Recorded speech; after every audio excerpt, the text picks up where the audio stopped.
Domestic violence, influenced by diverse cultural factors, impacts many individuals and families. This episode complements the cultural factors within domestic violence training course by therapy trainings.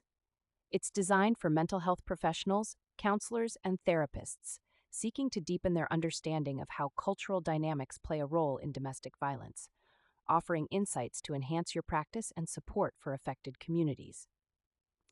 Today, we'll be summarizing key points from the course while also providing additional insights that you can implement in your practice. By the end of this episode, you'll have a deeper understanding of how cultural factors influence perceptions, experiences, and the reporting of domestic violence. We'll also discuss the intersectionality of culture, gender, and socioeconomic status, the challenges faced by culturally diverse victims, and the importance of cultural competence in effective therapeutic interventions. Let's get started. First, let's talk about cultural factors in domestic violence. It's essential to understand that domestic violence does not manifest in a vacuum. It is influenced by the cultural context in which individuals live. Different cultures have unique beliefs, values, and practices that shape how domestic violence is perceived and addressed. For instance, in some cultures, there may be a stigma around seeking help for domestic violence due to fears of family shame or societal judgment. Understanding these cultural nuances is vital for mental health professionals who aim to provide effective support. One critical aspect we explored in the course is how cultural factors influence the experiences of domestic violence survivors. When we think about domestic violence, we often envision physical abuse. However, emotional and psychological abuse can be just as damaging.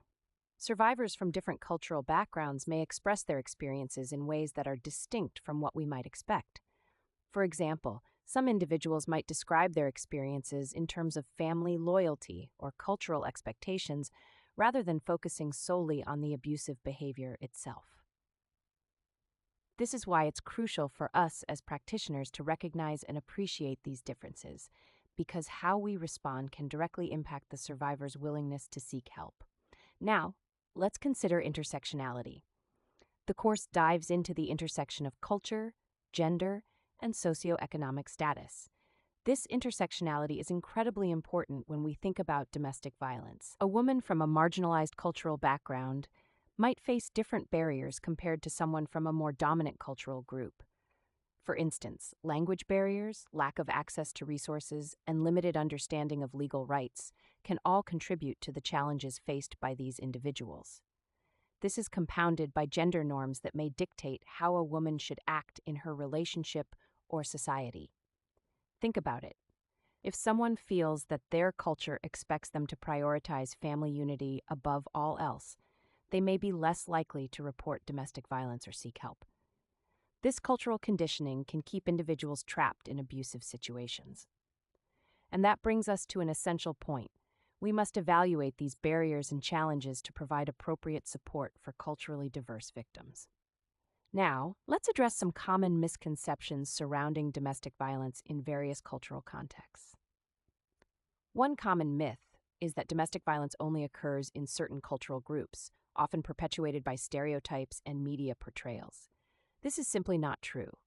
Domestic violence transcends cultural boundaries and can occur in any community, regardless of ethnicity, socioeconomic status, or education level. Another misconception is that culturally diverse victims are not interested in seeking help. This assumption can lead to professionals dismissing the needs of these individuals or failing to provide culturally sensitive services. In reality, many victims may want help but do not know how to access it or fear the repercussions of speaking out. As mental health professionals, we must challenge these misconceptions and broaden our understanding of domestic violence within all cultural contexts. So, how can we become more culturally competent in our approaches to intervention and treatment for domestic violence survivors? The course emphasizes that cultural competence is a key component of effective therapeutic interventions and community outreach. This means not only being aware of your own cultural biases, but also actively seeking to understand the cultural backgrounds of your clients. One effective strategy for enhancing cultural competence is to engage in continuous education. Attend workshops, read literature, and participate in discussions that focus on the cultural factors affecting domestic violence. This learning journey will empower you to provide better support and intervention strategies for your clients.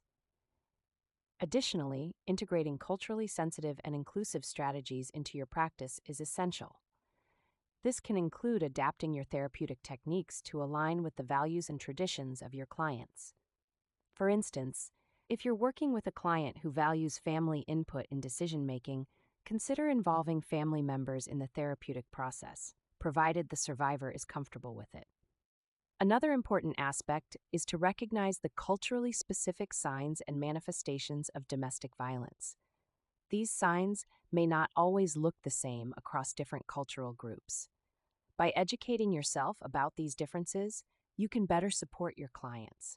For example, in some cultures, indirect communication is prevalent.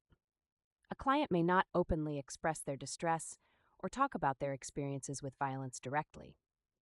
Instead, they might share their feelings through metaphors or stories. Being aware of these nuances can greatly enhance your ability to connect with and support your clients. As we wrap up this discussion, I want to leave you with some thought-provoking insights. Domestic violence is a complex issue that requires a multifaceted approach in understanding and addressing it. The cultural factors we've discussed today highlight that there is no one-size-fits-all solution. Each survivor's experience is unique, shaped by their cultural background, gender, and socioeconomic status. As mental health professionals, we have a responsibility to create safe, inclusive spaces where all clients feel understood and supported. By doing so, we can play a vital role in helping them navigate their healing journey. I encourage you all to take what you've learned today and apply it in your practice. Engage with your clients on a deeper level, ask questions, and be open to understanding their cultural narratives. Remember that cultural competence is not a destination, but a continuous journey of learning and growth.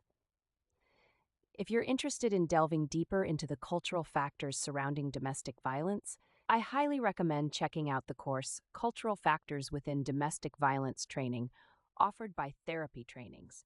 It's an excellent resource that will equip you with the knowledge and tools necessary to better serve your clients. Visit therapytrainings.com to explore this course and many others that can enhance your professional development. Thank you for joining me today.